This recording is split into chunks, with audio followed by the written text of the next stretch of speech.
Hi, Whiskey Jason here. Whiskey from the viewpoint of an American in Germany tasting rare and exotic whiskeys. Today I have Glendalough, 13-year-old. You in the States know 7-year-old. You in the States know the double barrel. But have you ever seen the 13-year-old?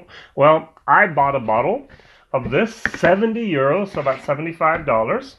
It's been on the market over here in Europe since 2014, and we do not really know where they got their juice from.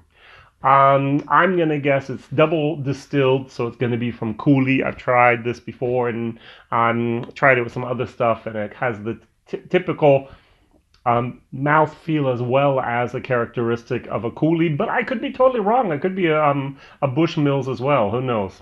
Now, this is St. Kevin. St. Kevin was one of the monks that actually brought, like St. Patrick as well, to the Irish island in 518. I always want to say 1518. In 518, the Christian religion.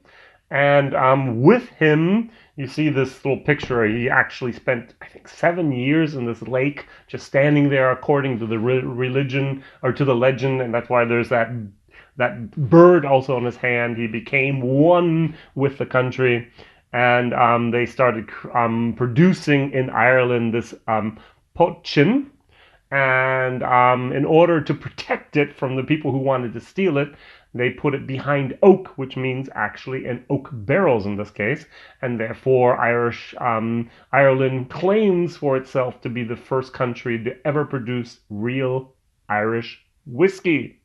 So, Glendalough was founded by 5 friends from Dublin and Wicklow, and they are actually in Wicklow, and they have their distillery, and in a few years I hope to have some real whiskey from them. October 3rd, 2011 is when they actually started producing there. It was founded. Now, this is a very interesting little case. It says here, product of Ireland, very good, and it also says product d'Ireland, which is more my French accent, which is terrible. And it says here, Glendalough Irish Whiskies, Wicklow, Ireland, importer, Australia, and this says importer for Switzerland. That's it. Those are the 2 countries. This was either for Switzerland or from Australia. Why those 2 countries? Why not Germany? Why not something else? Australia and Switzerland. That was a unique little fact there. Oh, I wanted to pour my whiskey so that time actually, while I was talking here, to breathe and to develop. So my question of the day will be, and if you could put it down in the comments, that'd be great. What is your oldest Irish whiskey you've ever had? Presently, I'm going to say it's my 21-year-old Redbreast, but I do have some samples I know of 23 and even 25-year-old Irish whiskey, which I'm going to taste one day soon. All right, so on the nose, I get a perfectly balanced, nice Irish whiskey. I'm going to read what they say because I'm going to agree with some of it. It says here, the nose is rich with butterscotch. Why not? Call it butterscotch. And also honeycomb. I have never smelled honeycomb, even though I've eaten it before. And this is what I really get, the lemon meringue. So the lemon meringue, actually, the more and more I think about it, that lemon meringue is very typical for Bushmills. Balanced with citrus fruits and a hint of clove spice. Why not? Yep. Ooh, I think my theory is actually wrong at the beginning. And the more and more I spend time with this, I've sampled this bottle. Therefore, this is my 3rd glass in total. The German video, first of all, this is the 2nd glass, and then when I first got it, I opened up and nipped a little bit on it. No, this is definitely a Bushmills product. My mistake, sorry. Getting more and more confused here.